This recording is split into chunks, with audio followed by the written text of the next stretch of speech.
सदन से लेकर सड़क तक भाजपा के कड़े तेवर। चाहे बात सदन के भीतर महामहिम राज्यपाल के अभिभाषण पर हंगामे की हो या फिर कांग्रेस सरकार द्वारा लेखानुदान को सदन में पेश करने की, विपक्ष में बैठी भाजपा ने हर बात पर जमकर हंगामा किया। पेश एक रिपोर्ट।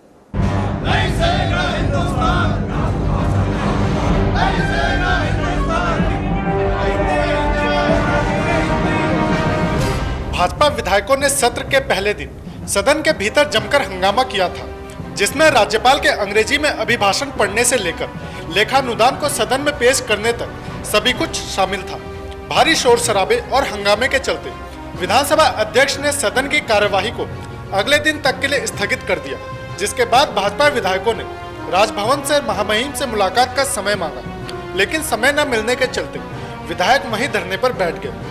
बाद में राजभवन से अगले दिन सुबह का समय भाजपा विधायकों को दिया गया, लेकिन वहां भी भाजपा के 31 में से सिर्फ 5 विधायकों के प्रतिनिधि मंडल को ही राज्यपाल से मिलने की अनुमति दी गई, जिसके बाद साथी विधायकों ने राजभवन के बाहर ही नारेबाजी शुरू कर दी। चौबट्टा खाल से भाजपा विधायक तीरथ सिंह रावत की माने तो वह जनता के प्रतिनिधि हैं और उन सभी को भी राज्यपाल से मुलाकात का समय मिलना चाहिए था। राज्यपाल ने कहा कि मैं दिल्ली जा रही हूं, समय नहीं दिया, 3 घंटा हमारा वेस्ट किया और उसके बाद जब हम मजबूर हुए, हम धरना देने के लिए 5:15 बजे आए तो उस भय से फिर उन्होंने समय दिया। पहले दिल्ली का बहाना बनाया और फिर 10:30 बजे का टाइम दिया और वो भी गलत किया। पहले कहा कि सब मिल सकते हैं, फिर कहा कि एक शिष्टमंडल 4-5 लोगों का, इसका भी हमारा विरोध है, पुरजोर विरोध करेंगे।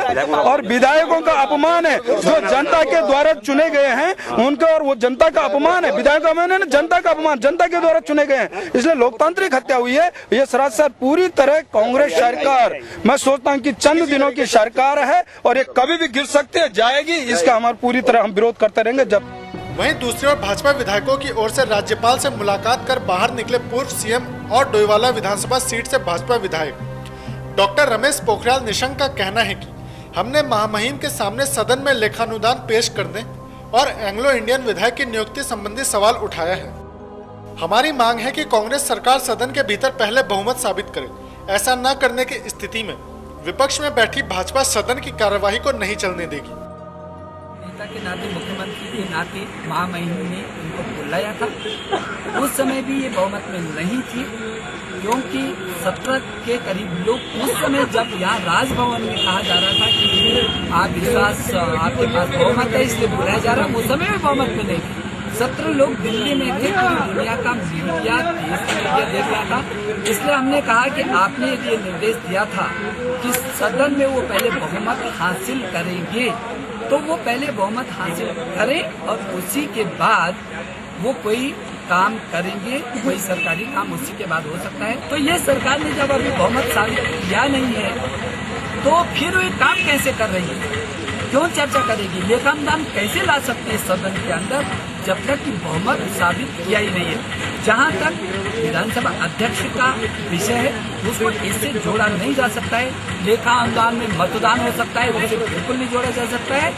विश्वास मत अर्जित करने के लिए ओपन मतदान की हमने मांग की है। ये विधानसभा के अंदर अपना विश्वास मत अर्जित करें, गोपनीय मतदान हो और उसके बाद ही ये कोई काम कर सकेंगे। ये हम लोगों ने प्रदेश में भाजपा सत्ता की दौड़ में महज 1 रन से पीछे छूटी है।